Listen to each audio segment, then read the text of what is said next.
ফোনের চার্জ দ্রুত শেষ হয়ে যাওয়া, ফোনের ইন্টারনেট দ্রুত শেষ হয়ে যাওয়ার কারণ কি? আপনারা ফোন বেশি ব্যবহার করেন এই জন্য? কখনই না। দুটো সেটিংস বন্ধ করে দিন, এই সকল সমস্যার সমাধান হয়ে যাবে। চলুন কীভাবে করবেন দেখিয়ে দিচ্ছি। আপনি আমার পেজে প্রথম হয়ে থাকলে পেজটিকে ফলো দিয়ে রাখুন এরকম গুরুত্বপূর্ণ ভিডিও পাওয়ার জন্য। আর এই ভিডিওটি পেজে শেয়ার দিয়ে রাখুন, ভবিষ্যতে কাজে লাগবে এবং অন্যদের দেখার সুযোগ করে দিন। প্রথমেই চলে যাচ্ছি মোবাইল ফোনের সেটিংসে টাচ করে দিবেন।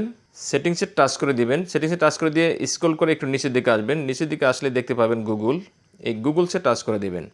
গুগলসে টাচ করে দিলে এখান থেকে দেখতে পাবেন অল সার্ভিস। এই যে অল সার্ভিস, এই অল সার্ভিসে টাচ করে দিবেন।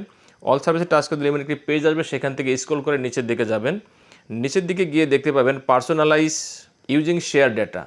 ইউজিং শেয়ার ডেটাতে টাচ করে দিবেন। এখানে টাচ করে দিলে দেখতে পাবেন ম্যাপ, দেখতে পাচ্ছেন keep notes, Gmail, external media এবং ডিভাইস কন্ট্রাক্ট, এই সবগুলি অন করা আছে। এই সবগুলি এখান থেকে অফ করে দিবেন। এরপরে ব্যাকে যাবেন। ব্যাকে গিয়ে একটু নিচের দিকে স্ক্রল করে আসবেন। নিচের দিকে স্ক্রল করে আসলে দেখতে পাবেন ইউজেস অ্যান্ড ডায়াগনস্টিক্স। এই ইউজেস অ্যান্ড ডায়াগনস্টিক্সে টাচ করে দিবেন।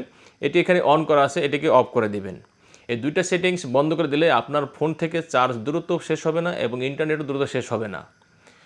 আশা করছি ভিডিওটি আপনাদের ভালো লেগেছে। ধন্যবাদ।